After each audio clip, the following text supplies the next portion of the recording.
இந்த உலகத்தில் ஓடிக்கொண்டிருக்கின்ற எல்லா மனிதர்களுமே தங்களுடைய வயிற்று பிழப்புக்காக, தங்களுடைய தொழிலுக்காக, தங்களுடைய உயர்வுக்காக, தங்களுடைய ஏதோ ஒரு நன்மைகள் இந்த பூமியில் இருக்கிறது என்று நினைத்து கொண்டு நெடுநாள் இந்த பூமியிலே வாழ்வதற்காக உழைத்து கொண்டிருக்கிறார்கள்.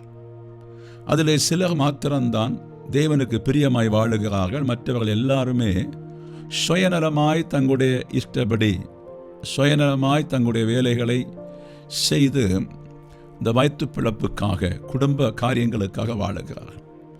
அதிலே சில மக்கள் தேவனோடு உறை வைத்து ஒரு நல்ல ஒரு புஷ்பத்தை போல வாசனை கொடுக்கிறவர்களாய் வாழுகிறார்கள். சிலர் ஒரு முள்ளாகவே இருக்கிறார்கள். உன்னத பாட்டு 2:2 சொல்றது பாருங்க, முள்ளுகளுக்குள்ளே லீலி புஷ்பம் எப்படி இருக்கிறது. அப்போ இந்த உலகம் முள்ளா இருக்கிறது. அதிலே தேவனுடைய பிள்ளைகள் முடிந்தவரை வாசனை கொடுக்கிறவர்களாய், மற்றவர்கள் குற்றமில்லாதவர்களுக்காய், மற்றவர்களை குற்றப்படுத்தாமலோ குற்றம் நாம் செய்யாமலோ எல்லாருக்கும் முடிந்தவரை நன்மை செய்கிறவர்களாய், முடிந்தவரை நன்மை செய்கிறவர்களாய் நாம் வாழ வேண்டும். அப்போது பரலோகத்தில் இருக்கிற தேவன் அநேக முள்ளுகளுக்கு மத்தியில் என் மகள், என் மகன் ஒரு லீலி புஷ்பமாக இருக்கிறாங்க என்று சொல்லி கர்த்தர் உங்களை சாட்சி கொடுப்பார். இந்த உலகம் இந்த முள் வந்து அந்த லீலி புஷ்பத்தை குத்தி கொண்டே இருக்கும்.